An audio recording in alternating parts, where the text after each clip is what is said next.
Halo, selamat datang di channel saya. Sekarang kita akan mencoba membakar ikan gurami bakar. Oke, yang pertama-tama kita harus membunuh ikan. Kalau misalkan ikan itu hidup, oke, kita lihat cara membunuh ikan itu ditusuk di bagian kepalanya. Ingat ya, ditusuk di bagian kepala. Jangan dipukul sama kayu atau sama besi, karena itu bukan standar operasional yang benar. Setelah kita bunuh, terus kita kelupas sisinya dengan alat kelupas sisi. Bisa kita lihat seperti itu. Biasanya alatnya bisa dibeli di pasar ya. Bilang aja untuk membersihkan sisi ikan, mereka pasti udah tahu semuanya itu.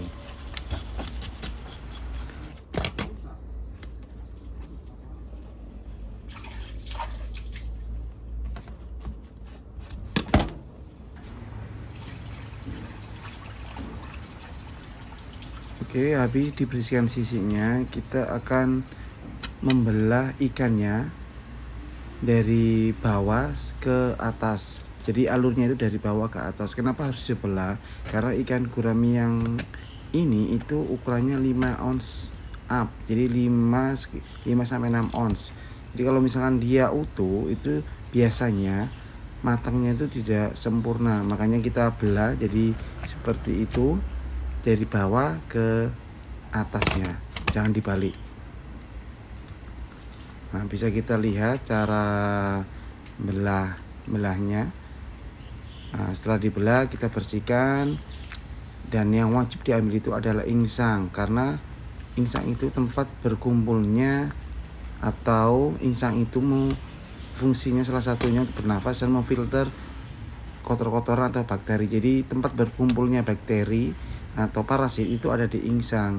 Jadi insangnya harus dibuang sebelum diolah.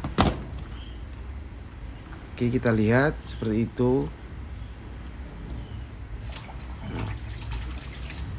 Kita ambil satu ekor lagi. Nah, ini ukurannya ini sekitar 3 sampai 4 ons. Nah, kita bunuh di bagian kepalanya, kita tusuk. Ingat ya, ditusuk, jangan dipukul sama batu atau sama kayu. Kenapa harus ditusuk di bagian kepalanya? Karena seperti hewan darat, kalau ayam misalkan itu pasti di leher. Nah, kalau ikan itu ada di bagian kepalanya. Itu yang standar operasional yang benar seperti itu. Karena ukurannya kecil, nah kita langsung belah di bagian usus, langsung ke arah ke kepala. Nah, jadi nggak usah dibelah seperti yang tadi karena ini ukurannya kecil.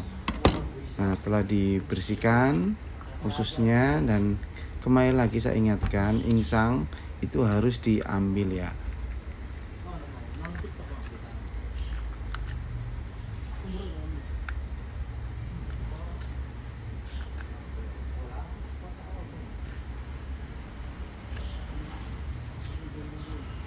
Nah, kita sobek dikit ya, kita sobek seperti itu. Kita belah, istilahnya itu kita belah sedikit dagingnya gitu kan, biar nanti bumbunya itu bisa masuk dan bisa matang merata.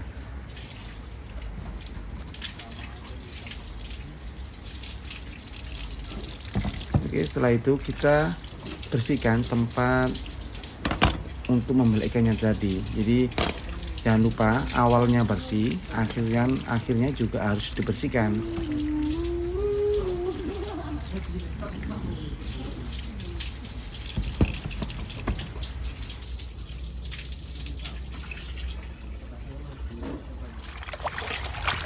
Nah, ini proses dibersihkan. Setelah dibelah, diambil ususnya, terus kita bersihkan dengan air yang mengalir. Ingat ya, dengan air mengalir kalau bisa. Nah, setelah itu kita marinate, istilahnya itu marinate itu mencampurkan bumbu di ikan biar bau amis dan bumbunya itu bisa merasuk. Nah, kita oles kita oles dengan rata. 1, 2, 3. Nah, setelah selesai kita taruh di baskom atau tempat wadah ikan. Ya, satunya lagi kita oles dengan sempurna. Setelah itu kita diamkan sekitar 20 menit atau 5 menit. Kalau masalah bumbunya nanti bisa tanya lebih lanjut ya. Ini rahasia lokal ini. Ya, penampilannya seperti itu, agak kuning-kuning gitu karena ada bumbunya, bumbu kuning. Nah, kita kasih jeruk biar bau amisnya hilang. Kita oles-oles. Jadi namanya marinade, kalau bahasa kulinernya itu marinade. Kita marinade dulu sampai 25 menit. Nah, sambil menunggu kita siapkan bahan bakarnya. Ini kita menggunakan batok kelapa.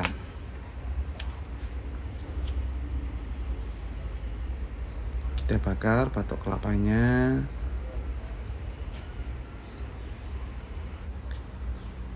Ya, mengapa kita menggunakan batok kelapa? Karena pengalaman saya, batok kelapa itu bagus untuk pembakaran dan rasanya, baunya itu kayak bau asap gitulah. Kita bisa lihat dia menimbulkan asap, terus ada arangnya. Jadi istilahnya itu bakar dan asap.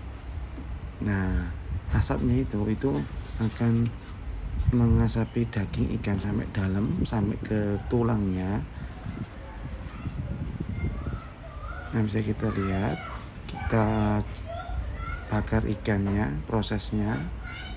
Nah, dia lebih ke arah ke asap, tapi ada arangnya juga di bawah yang sudah merah-merah merona kayak gitu. Jadi panasnya sesuai, terus baunya juga sesuai. Kalau misalkan pakai arang yang dari kayu itu, biasanya matangnya itu tidak bagus sih. Ada kosong, terus dagingnya nggak kenyal gitu, karena kandungan air dalam daging itu masih banyak. Jadi kalau misalkan pakai asap itu, pengasapan, kadar air dalam daging itu berkurang dan jadi lebih bagus gitu, kenyal-kenyal gitu rasanya nanti. Di sini diwajibkan tidak boleh menimbulkan api. Jadi kalau misalkan timbul api itu harus dipadamkan dengan air, karena kita mau mengasap ikan plus bakar. Jadi bakarnya itu dari suhu panasnya, kalau asapnya itu ya asap dari batok tadi.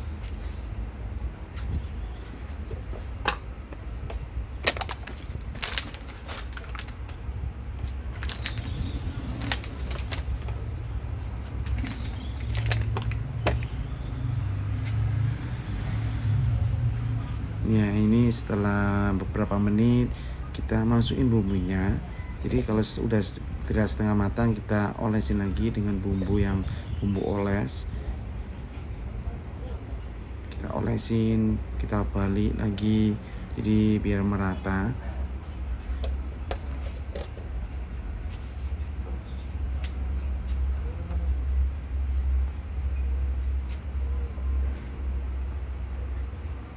Nah, kita balik, terus kita olesin lagi. Pengolesan ini biasanya sih tergantung sih, tapi biasanya itu umumnya itu 2 kali. Awal itu setengah matang, terus yang kedua itu pas akhir sebelum kita selesaikan, kita oles 1 kali lagi. Setelah itu kita pengeringan istilahnya, jadi dikeringkan, kering basah gitu, terus kita packing.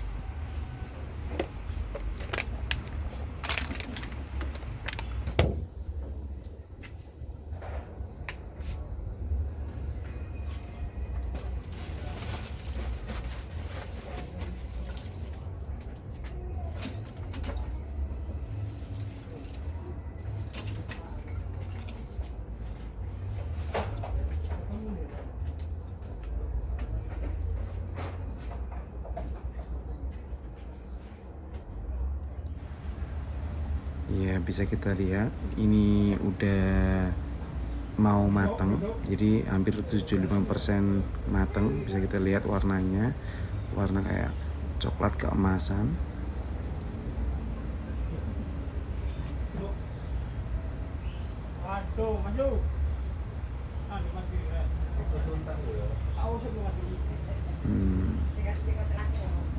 Kalau biasanya kalau orang luar itu biasanya suka yang setengah 75% kayak gini, 75% tingkat kematangannya. Nah, biasanya orang luar suka kayak gini. Biasanya kalau pesan ke kita itu matangnya nggak terlalu matang. Jadi 75% langsung di packing karena menurut mereka itu lebih enak katanya. Kalau orang kita biasanya sampai matang 100%. Nah, ini udah 99%. Ya, ini bisa di packing aslinya. Kita bisa lihat warnanya, corak dari dagingnya, terus ikannya juga.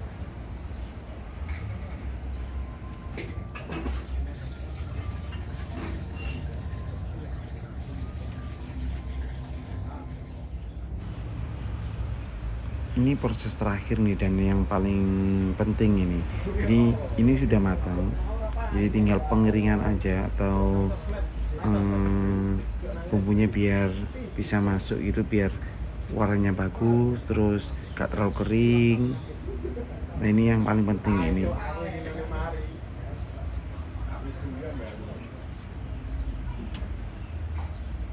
Finishing.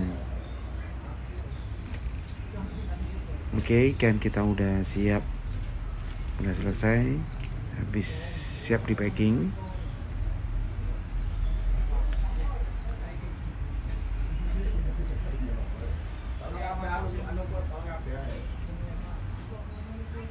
Ini tampilan terakhirnya. Ya, bisa kita lihat warnanya.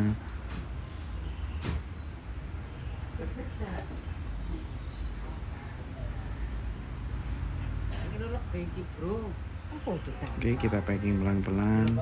Kita masukkan ke boxnya.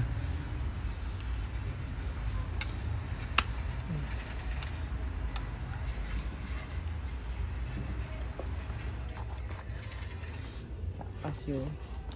Gak pas. Kok nggak usah jokno.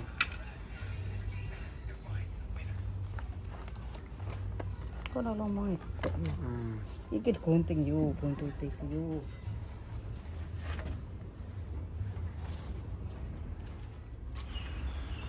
Ya, inilah finishingnya. Terakhir sudah di packing. Tinggal mau nganter aja nih. Oke, sekian dari saya untuk video kali ini. Gimana cara membakar ikan yang baik dan benar.